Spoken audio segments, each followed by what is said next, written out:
ನಮಸ್ಕಾರ. ಮಹಾಭಾರತದ ಈ ಸಂಚಿಕೆಗೆ ತಮಗೆ ಸ್ವಾಗತ.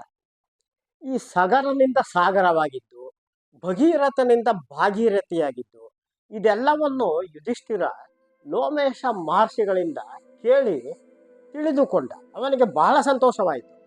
ಅಲ್ಲಿಂದ ಅವರು ತೀರ್ಥಯಾತ್ರೆಯನ್ನು ಮುಂದುವರಿಸಿ ಈ ನಂದ ಅಪರನಂದ ಎನ್ನುವ ನದಿಗಳಿದ್ದವು, ಅಲ್ಲಿಗೆ ಬಂದರು. ಅಲ್ಲಿಗೆ ಸಮೀಪದಲ್ಲಿಯೇ ಒಂದು ಪವಿತ್ರವಾದ ಪರ್ವತ, ಹೇಮಕೂಟ ಪರ್ವತವಿತ್ತು. ಅವರು ಅಲ್ಲಿಗೆ ಬಂದರು. ಆ ಪರ್ವತದ ಬಳಿ ಬಂದಾಗ ಅವರು ಈ ಗುಡುಗು ಮಿಂಚುಗಳ ಶಬ್ದವನ್ನು ಕೇಳಿದರು. ಆಲಿಕಲ್ಲಿನ ಮಳೆಯಾಗುತ್ತಿತ್ತು. ಹಾಗಾಗಿ ಬಿರುಗಾಳಿ ವೇಗವಾಗಿ ಬೀಸುತ್ತಿತ್ತು. ಎಲ್ಲೋ ಈ ಶ್ಲೋಕಗಳನ್ನು ಕೇಳುವ ಶಬ್ದ, ಈ ವೇದಗಳನ್ನು ಉಚ್ಚರಿಸುವ ಶಬ್ದ, ಇವುಗಳು ಸಹ ಕೇಳುತ್ತಿತ್ತು. ಮತ್ತು ಬೆಳಗಿನ ಜಾವ ಮತ್ತು ಸಂಜೆಯ ಹೊತ್ತು ಈ ಅಗ್ನಿ, ಹೋಮದ ಅಗ್ನಿ ಅಂದರೆ ಯಜ್ಞೇಶ್ವರ ಎಲ್ಲೋ ದೂರದಲ್ಲಿ ಕಾಣಿಸಿಕೊಳ್ಳುತ್ತಿದ್ದ. ಇವೆಲ್ಲದರ ಅನುಭವವಾಗುತ್ತಿತ್ತು. ಆಗ ಯುಧಿಷ್ಠಿರ ಲೋಮೇಶ ಮಹರ್ಷಿಗಳನ್ನು ಕೇಳಿದ, ಮಹರ್ಷಿಗಳೇ, ಇದೇನು ಈ ಪರ್ವತದಲ್ಲಿ ವಿಚಿತ್ರವಾದ ಘಟನೆಗಳಾಗುತ್ತಿದೆಯಲ್ಲ, ಇದು ಏಕೆ ಎಂದ. ಆಗ ಲೋಮೇಶ ಮಹರ್ಷಿಗಳು ಹೇಳಿದರು, ಯುಧಿಷ್ಠಿರ, ಈ ಹೇಮಕೂಟ ಪರ್ವತಕ್ಕೆ ಇನ್ನೊಂದು ಹೆಸರಿದೆ, ಅದು ಋಷಭ ಪರ್ವತ ಎಂದು. ಇಲ್ಲಿ ಋಷಭ ಮುನಿ ಎನ್ನುವ ಮಹಾ ತಪಸ್ವಿಯೊಬ್ಬನಿದ್ದ. ಆತ ಸಾವಿರಾರು ವರ್ಷಗಳ ಕಾಲ ತಪಸ್ಸು ಮಾಡಿದ್ದ. ಆದರೆ ಆತ ಶೀಘ್ರ ಕೋಪಿಯಾಗಿದ್ದ. ಈ ಕೋಪವನ್ನು ಅವನಿಗೆ ನಿಯಂತ್ರಿಸಿಕೊಳ್ಳಲು ಸಾಧ್ಯವೇ ಆಗುತ್ತಿರಲಿಲ್ಲ. ಒಮ್ಮೆ ಆತ ಇತರ ಮಹರ್ಷಿಗಳೊಂದಿಗೆ ಗಹನವಾದ ಚರ್ಚೆಯಲ್ಲಿ ಇದ್ದ. ಆ ಸಮಯದಲ್ಲಿ ಈ ಯಾತ್ರಿಕರು ಬರುತ್ತಿದ್ದರು. ಅವರ ಮಾತುಗಳಿಂದ ಗದ್ದಲ ಉಂಟಾಯಿತು. ಆ ಋಷಿ, ಈ ಋಷಭ ಮುನಿ ಕೋಪಿಸಿಕೊಂಡ. ಅವನು ತಕ್ಷಣ ಪರ್ವತ ರಾಜನಿಗೆ ಆದೇಶಿಸಿದ, ಪರ್ವತ ರಾಜ, ಇಲ್ಲಿ ಯಾತ್ರಿಕರು ಏನಾದರೂ ಗದ್ದಲ ಮಾಡಿದ್ದಾರೆ, ಅವರ ಮೇಲೆ ಆಲಿಕಲ್ಲಿನ ಮಳೆಯನ್ನು ಸುರಿಸು ಎಂದು ಹೇಳಿದ. ಅದೇ ರೀತಿ ವಾಯುದೇವನಿಗೂ ಯಾರಾದರೂ ಗಲಾಟೆ ಮಾಡಿದರೆ ಆಗ ಬಿರುಗಾಳಿ ಬೀಸು ಎಂದು ಹೇಳಿದ.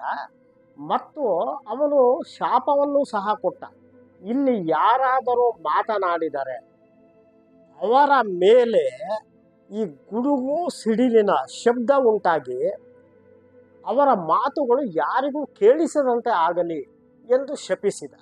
ಇವೆಲ್ಲವೂ ಆಗಿದೆ. ಹಾಗಾಗಿ ಇಲ್ಲಿ ಯಾರೂ ಮಾತನಾಡುವಂತಿಲ್ಲ, ಎಲ್ಲರೂ ಮೌನವಾಗಿದ್ದರೆ ಒಳ್ಳೆಯದು.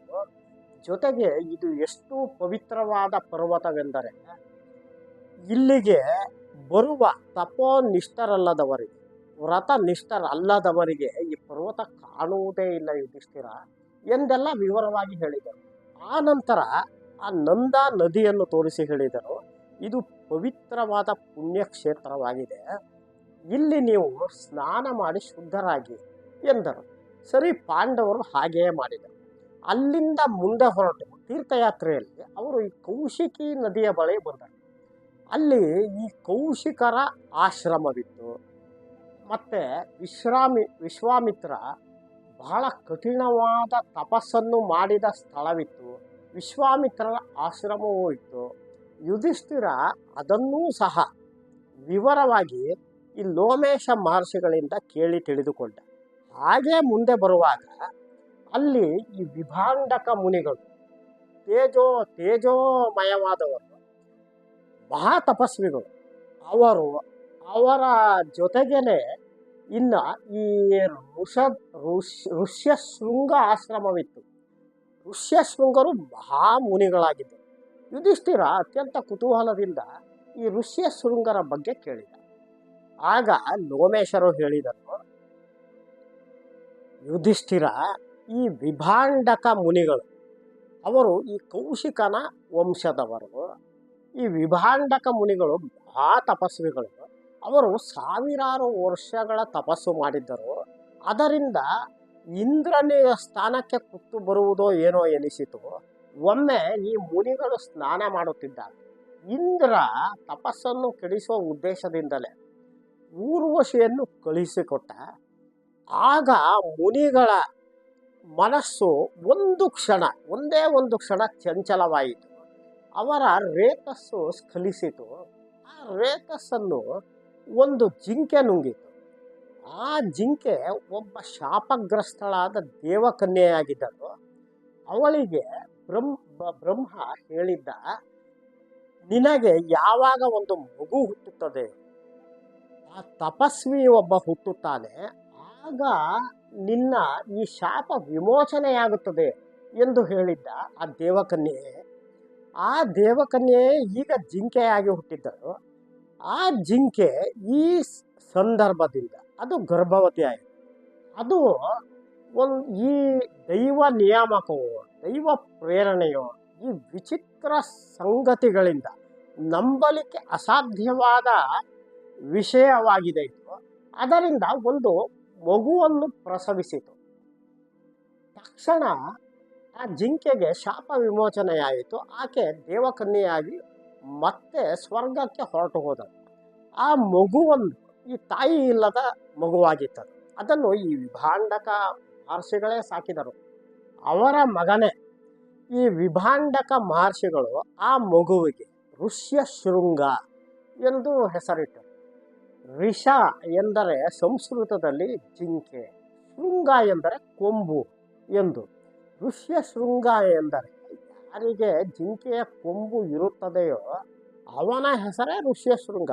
ಹಾಗಾಗಿ ಅನ್ವರ್ಥ ನಾಮವಾಗಿಯೇ ಈ ವಿಭಾಂಡಕ ಮುನಿಗಳು ಮಗನಿಗೆ ಆ ಹೆಸರನ್ನು ಕೊಟ್ಟರು.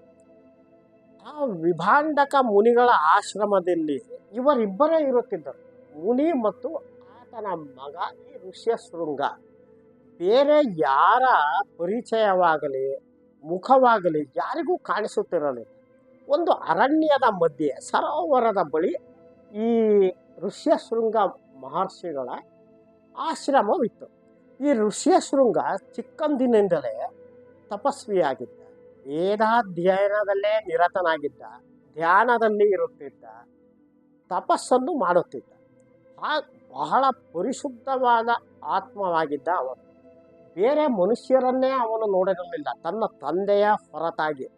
ಯಾವ ಹೆಣ್ಣು ಮಕ್ಕಳನ್ನಾಗಲಿ ಕನ್ಯೆಯರ ಯಾರನ್ನೂ ಸಹ ಅವನು ನೋಡೇ ಇರಲಿಲ್ಲ. ಹಾಗೆ ಇದ್ದ ಅವನು. ತನ್ನದಾಯಿತು, ತನ್ನ ತಪಸ್ಸಾಯಿತು, ಆ ಮಟ್ಟಿಗೆ ಇದ್ದ. ಇದೇ ವೇಳೆಯಲ್ಲಿ ಅಂಗ ದೇಶದಲ್ಲಿ ಒಬ್ಬ ರಾಜನಿದ್ದ. ಅವನ ಹೆಸರು ರೋಮಪಾದ ಎಂದು. ಆ ರೋಮಪಾದ ದಶರಥ ಶ್ರೀರಾಮನ ತಂದೆ, ಆತನ ಗೆಳೆಯನಾಗಿದ್ದ, ಆಪ್ತ ಗೆಳೆಯ. ಆದರೆ ಆಗ ದಶರಥನಿಗೆ ಇನ್ನೂ ರಾಮ ಲಕ್ಷ್ಮಣರು ಯಾರೂ ಹುಟ್ಟಿರಲಿಲ್ಲ. ಈ ದಶರಥನಿಗೆ ಆಪ್ತ ಸ್ನೇಹಿತನಾಗಿದ್ದ ಈ ರೋಮಪಾದ ಒಮ್ಮೆ ಒಬ್ಬ ತಪಸ್ವಿ ಇದ್ದ. ಅವನಿಗೆ ಒಂದು ಬಾರಿ ಹೇಳಿದ್ದ, ನೀನು ಏನಾದರೂ ಕೇಳು, ನಾನು ಅದನ್ನು ಕೊಡುತ್ತೇನೆ ಎಂದು ಹೇಳಿದ್ದ. ಆ ತಪಸ್ವಿ ಒಮ್ಮೆ ಬಂದು, ನನಗೆ ಇದನ್ನು ಕೊಡು, ನೀವು ಹೇಳಿದ್ದೀರಲ್ಲ ಎಂದು ರಾಜನಿಗೆ ಕೇಳಿದ. ಆಗ ರಾಜನಿಗೆ ಅದು ಮರೆತು ಹೋಗಿತ್ತು ಅಥವಾ ಉದ್ದೇಶಪೂರ್ವಕವಾಗಿಯೋ ಹೇಳಿದನೋ ಗೊತ್ತಿಲ್ಲ. ರಾಜನಿಂದ, ನಾನು ನಿನಗೆ ಆ ಮಾತೇ ನಾನು ಕೊಟ್ಟಿಲ್ಲ, ಆ ವಚನವನ್ನು ನಾನು ಕೊಟ್ಟಿಲ್ಲ, ಹಾಗಾಗಿ ನಿನಗೆ ನಾನು ಏನನ್ನು ಕೊಡುವುದಿಲ್ಲ ಎಂದ. ಆ ತಪಸ್ವಿ ಕೋಪಗೊಂಡ. ಅವನು ಬಹಳಷ್ಟು ಮಂದಿ ತಪಸ್ವಿಗಳು ಮುನಿಗಳೊಂದಿಗೆ ಆ ರಾಜ್ಯವನ್ನೇ ಬಿಟ್ಟು ಹೊರಟು ಹೋದ. ಈ ಅಂಗರಾಜ್ಯವನ್ನು ಬಿಟ್ಟು ಹೊರಟು ಹೋದ. ಇವರೆಲ್ಲ ಹೋದ ನಂತರ ಆ ರಾಜ್ಯದಲ್ಲಿ ಈ ಯಾಗ ಯಜ್ಞಾದಿಗಳು ನಡೆಯಲೇ ಇಲ್ಲ. ಈ ಯಾಗ ಯಜ್ಞಾದಿಗಳು ನಡೆಯಲಿಲ್ಲ, ಹವಿಸ್ಸನ್ನು ಅರ್ಪಿಸಲಿಲ್ಲ. ಇದರಿಂದ ಇಂದ್ರದೇವ ಕೋಪಗೊಂಡ. ಅವನು ಮಳೆಯನ್ನೇ ತರಿಸಲಿಲ್ಲ ಈ ಅಂಗದೇಶ. ಇಡೀ ರಾಜ್ಯದಲ್ಲಿ ಕ್ಷಾಮ ಉಂಟಾಯಿತು, ಬರಗಾಲ ಉಂಟಾಯಿತು. ಅದರಿಂದ ಜನರೆಲ್ಲರೂ ತತ್ತರಿಸಿ ಹೋದರು. ರೋಮಪಾದ ರಾಜ ಆಗ ಅಳಿದುಳಿದ ತಪಸ್ವಿಗಳನ್ನೆಲ್ಲ ಕರೆ ಕಳುಹಿಸಿದ. ತನ್ನ ಮಂತ್ರಿಗಳನ್ನು ಕರೆಸಿಕೊಂಡ. ಎಲ್ಲರೊಂದಿಗೆ ಒಂದು ಸಮಾಲೋಚನೆಯಲ್ಲಿ ತೊಡಗಿದ. ಈಗ ಏನು ಮಾಡುವುದು ಎಂದು.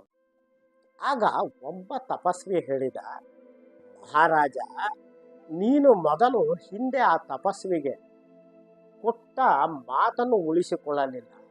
ಅದಕ್ಕೆ ನೀನು ಪ್ರಾಯಶ್ಚಿತ್ತವನ್ನು ಮಾಡಿಕೊ. ನಂತರ ಇಲ್ಲಿಗೆ ಸ್ವಲ್ಪ ದೂರದಲ್ಲಿ ಈ ವಿಭಾಂಡಕರ ಆಶ್ರಮವಿದೆ. ಅಲ್ಲಿ ವಿಭಾಂಡಕರ ಪುತ್ರನಿದ್ದಾನೆ, ಋಷ್ಯಶೃಂಗ ಎಂದು ಅವನ ಹೆಸರು. ಆತ ಮಹಾ ತಪಸ್ವಿ, ಶುದ್ಧಾತ್ಮ, ಮಹಾತ್ಮ. ಅವನು ಏನಾದರೂ ಇಲ್ಲಿಗೆ ಬಂದರೆ ಆ ಕೂಡಲೇ ನಮ್ಮ ರಾಜ್ಯದಲ್ಲಿ ಮಳೆ ಆಗುತ್ತದೆ. ಹಾಗಾಗಿ ನೀನು ಅವನನ್ನು ಈ ಕೂಡಲೇ ಇಲ್ಲಿಗೆ ಕರೆ ಕಳುಹಿಸುವ ವ್ಯವಸ್ಥೆಯನ್ನು ಮಾಡು ಎಂದು ನುಡಿದ. ರಾಜನಿಗೆ ಇದು ಸಮ್ಮತವಾಯಿತು.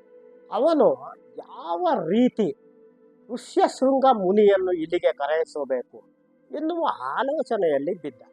ಅವನು ಯಾವ ರೀತಿ ಈ ಋಷ್ಯಶೃಂಗ ಮುನಿಯನ್ನು ತನ್ನ ರಾಜ್ಯಕ್ಕೆ ಕರೆ ಕಳುಹಿಸಿಕೊಂಡ ಮತ್ತು ಆಗ ಮಳೆಯಾಯಿತು.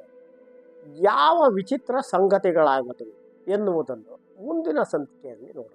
ನಮಸ್ಕಾರ.